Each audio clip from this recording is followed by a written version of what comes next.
அனைவருக்கும் வணக்கம். இந்த வீடியோவில் 10th தமிழ் 2025-26 புதிய பாடத்திட்டத்தின் கீழ் 4வது இயலாக நமக்கு மனக்கணிக்கிற படம் கொடுத்துருக்காங்க. இதுக்கு முந்தைய வீடியோவில் இயல் 1, இயல் 2, இயல் 3 நம்ம கம்ப்ளீட்டாக முடிச்சிட்டோம். அதை பார்க்கவங்களுக்கு இந்த வீடியோ டிஸ்கிரிப்ஷன் லிங்க் கொடுக்கும், பார்த்துக்கோங்க. இந்த மனக்கணிங்கிற இயல் கீழே என்னென்ன படங்கள்லாம் இடம்பெற்றிருக்குன்னு பார்த்தீங்கன்னா, உரைநடையா, மொழிபெயர்ப்பு கல்வி, செய்யுளாக திருவிளையாடல் புராணம், துணைப்படமாக புதிய நம்பிக்கை, இலக்கணம் 10 பொதுன்னு கொடுத்துருக்காங்க. பொதுவில் என்னென்ன இடம்பெற்றிருக்குன்னு பார்த்தீங்கன்னா, வலு, வளா நிலை, வலு அமைதி, இதெல்லாம் நம்ம பார்க்க போகிறோம். முதல்ல உரைநடை உலகத்தில் மொழிபெயர்ப்பு கல்வி டீட்டெயிலாக பார்க்கலாம். அதில் முதல்ல நுழையுமுங்கிற தலைப்பில் ஒரு அட்டவணை கொடுத்துருக்காங்க. உன்னோட கொஸ்டின் நம்ம மிஸ் ஆகிடக்கூடாதுங்கிறதுனால இந்த வீடியோட இதையும் வாச்சிருவோம். மொழிகளுக்கு இடையான வேற்றுமைகளாகவே நீடிக்க விடாமல் ஒற்றுமைப்படுத்த உதவுவது மொழிபெயர்ப்பு. கொடுக்கல் வாங்கலாக அறிவனைத்தும் உணர்வனைத்தும் அனைத்து மொழிகளிலும் பரவ வேண்டும். நம்மிடம் எல்லாம் உள்ளது என்னும் குறுகிய பார்வையை ஒழித்து அகண்ட பார்வையை தருவதற்கு மொழிபெயர்ப்பு உதவும். இதில் மொழிகளுக்கு இடையிலான வேற்றுமைகளாகவே நீடிக்க விடாமல் ஒற்றுமைப்படுத்த உதவுவது என்னது மொழிபெயர்ப்பு. இந்த கொஸ்டின் நமக்கு இதிலிருந்து கிடைச்சிருக்கு. அடுத்து நெக்ஸ்ட் பார்ப்போம். பாடத்துக்கு போயிடுவோம். மொழிபெயர்ப்பு என்றால் என்ன? ஒரு மொழியில் உணர்த்தப்பட்டதை வேறொரு மொழியில் வெளியிடுவது மொழிபெயர்ப்பு என்கிறார் யார்? மனைவி முஸ்தபா. இந்த வரியை கொடுத்து இது யார் சொன்னான்னு கேட்கலாம். நல்லா பார்த்துக்கோங்க. ஒரு மொழியில் உணர்த்தப்பட்டதை வேறொரு மொழியில் வெளியிடுவது மொழிபெயர்ப்பு என்கிறார் மனைவி முஸ்தபா.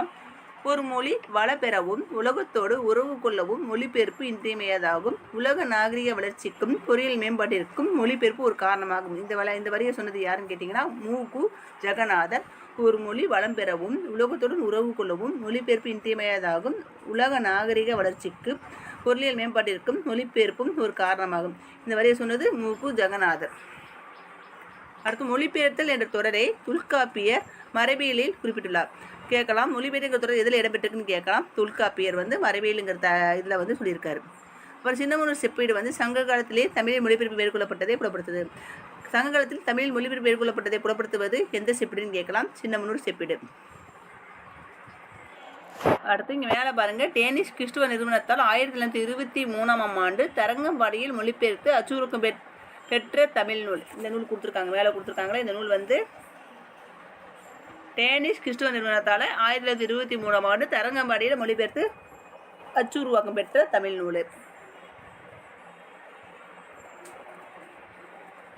ராமாயண மகாபாரத தொன்ம செய்திகள் சங்க இலக்கியங்களில் பரவலாக இடம்பெற்றிருக்கு. என்ன இலக்கியங்கள் சங்க இலக்கியங்களில் பரவலாக இடம்பெற்றிருக்குன்னு பார்த்தீங்கன்னா, ராமாயண மகாபாரத தொன்ம செய்திகள்.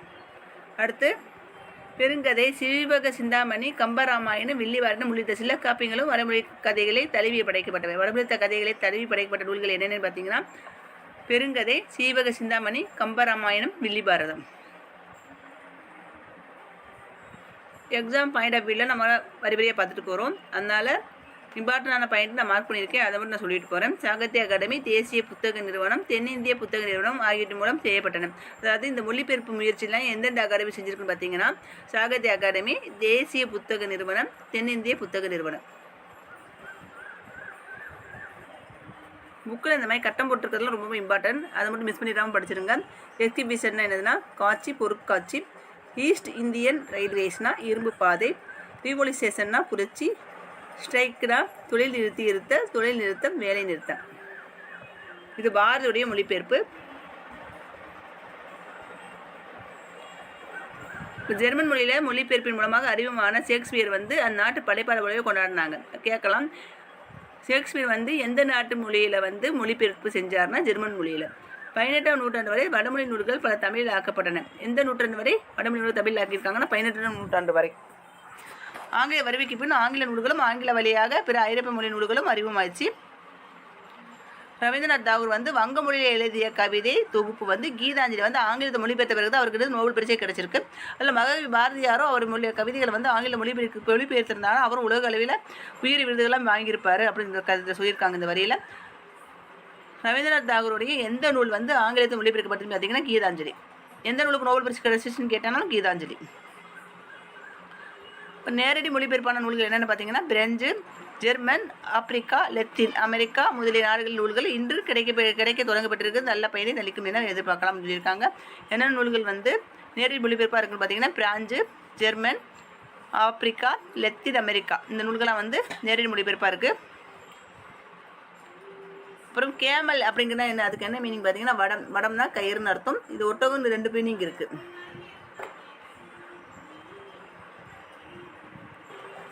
ஊசி காதில் வடம் நுழையாது என்கிற வேற்றுமொழி தொடரை வந்து ஊசி காதில் ஒட்டகம் நுழையாது அப்படின்னு மொழிபெயர்த்து பயன்படுத்துகிறோம். இந்த தொடரை வந்து வடம்ங்கிறதுக்கு பொருத்தமான சொல்லாக என்ன இருக்குதுன்னு பார்த்தீங்கன்னா, ஊசி காதில் வந்து நூல் நுழையுமே அன்றி கயிறு நுழையாது, அதுக்கு பொருத்தமான மீனிங். மொழிபெயர்ப்பு கழிவின்றி சிதறலின்றி மூலமொழியின் கருத்துக்களை வெளிப்படுத்துவதாக அமையணும். அடுத்து டெலினா என்னென்னா தொலைன்னு அர்த்தம். இதோட சேர்ந்து இருக்கிற மாதிரி telegraph, television, telephone, telescope, telemetry அப்படி கொடுத்துருக்காங்களா. டெலிகிராஃப்னு என்னென்னா தொலைவரின்னு சொல்லுவாங்க. டெலிவிஷன் தொலைக்காட்சி, டெலிஃபோன்னா தொலைபேசி, டெலிஸ்கோப்னா தொலைநோக்கி, டெலிமெட்ரினா தொலை அளவியல். தொலைனா என்னென்னா தொலை, டெலிகிராஃப்னா தொலைவரி, டெலிவிஷன்னா தொலைக்காட்சி, டெலிஃபோன்னா தொலைபேசி, டெலஸ்கோப்னா தொலைநோக்கி, டெலிமெட்ரினா தொலை அளவியல். அதே போல் டிரான்ஸ்கிரிப்ட்னு சொல்லியிருக்காங்க பாருங்க. அதேபோல் டிரான்ஸுங்கிற வார்த்தையை யூஸ் பண்ணி நிறைய வார்த்தைகளை வந்து செஞ்சுருக்காங்க பாருங்க. டிரான்ஸ்கிரிப்ட்னா என்னென்னா படி எடுத்தல், டிரான்ஸ்ஃபர்னா மாறுதல், டிரான்ஸ்ஃபார்ம்னா உருமாறுதல், டிரான்ஸ்கேட்னா செயல்படுத்துதல். இது நல்லா பார்த்துக்கோங்க.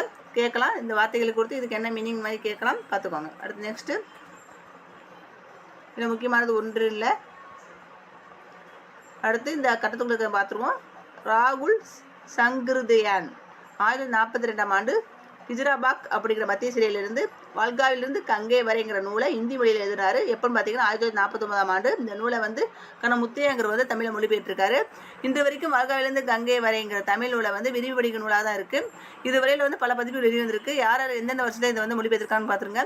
1942ஆம் ஆண்டு ராகுல் சங்கிருதயான்ங்கிறவர் வந்து ஹிஜ்ராபாக் மத்திய சிறையிலிருந்து வால்காவிலிருந்து கங்கை வரைங்கிற நூலை இந்தி மொழியில் எழுதினார். அதை மொழிபெயர்த்தது மொழிபெயர்த்தது யாருன்னா கனமுத்தையா 1949. அப்புறம் 1949 கனமுத்தையா மொழிபெயர்த்திருக்கார். 2017 வந்து டாக்டர் என் ஸ்ரீதர் மொழிபெயர்த்திருக்கார். 2016 வந்து முத்து மீனாட்சி அங்குற மொழிபெயர்த்திருக்காங்க. 2018 வந்து உமா வாசிங்குற மொழிபெயர்த்திருக்காங்க. இந்த நியூஸை சொன்னது யாருன்னா கந்தசாமிங்கிறவர்.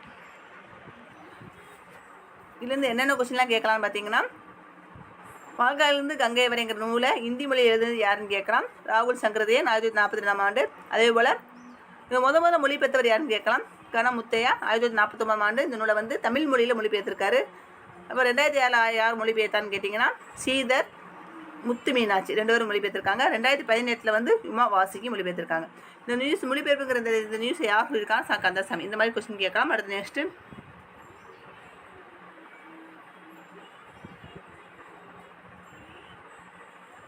கருத்து பகிர்வை தருவதனால மொழிபெயர்ப்பு வந்து பயன்களை அப்படின்னு சொல்கிறாங்க. அடுத்து சென்றிடையில் எத்திட்டிக்கும் கலை செல்வங்கள் யாவும் குணர்ந்திங்கு சேர்ப்பு. இந்த வரியை யார் சொன்னால் பார்த்தா பாரதி. தேமோதர தமிழோசை உலகமெல்லாம் பரவு வகை செய்தல் வேண்டும். இதுன்னு சொன்னது யாருன்னா பாரதியார் தான். பிரெஞ்சு தேசிய நூலகத்தில் ஏறக்குறைய 1000 பழைய தமிழ் ஏடுகளும் கையெழுத்து பிரதிகளும் இருக்குது. இவற்றில் வந்து இந்தியாவிலே கிடைக்காத படிகளோ ஏடுகளோ இருக்குது. பண்டைய காலத்தில் முதலாக ஐரோப்பியத்த இலக்கணங்களும் கையெழுத்து பிரதிகளும் நூற்குளத்தில் இருக்கின்றன. அங்கிருக்கும் தமிழ் நூல்களின் பட்டியலை வந்து படிக்கும்போது இந்த அச்சிடப்பெறாத நூல்கள் அவர் சிலவற்றின் தலைப்பை பார்த்தோம். நாளைக்கு பிள்ளைத்தமிழ், சரளி புத்தகம், புதுச்சேரி அம்மன் பிள்ளைத்தமிழ். இந்த நூல்களாக வந்து எங்கே இருக்குன்னு பார்த்தீங்கன்னா பிரெஞ்சு தேசிய நூற்குளத்தில் இருக்குது. இது சொன்னது யாருன்னா தனிநாயகம் அடிகளார். எந்தெந்த நூல்களை வந்து பிரெஞ்சு தேசிய நூலகத்தில் இருக்குதுன்னு பார்த்தீங்கன்னா மாணிக்க வாசகர் பிள்ளைத்தமிழ், சரளி புத்தகம், புதுச்சேரி அம்மன் பிள்ளைத்தமிழ். இந்த நூல்களாக வந்து பிரெஞ்சு தேசிய நூலகத்தில் இருக்குதுன்னு சொல்லியிருக்காங்க. இதை சொன்னது யாருன்னா தனிநாயகம் அடிகளார்.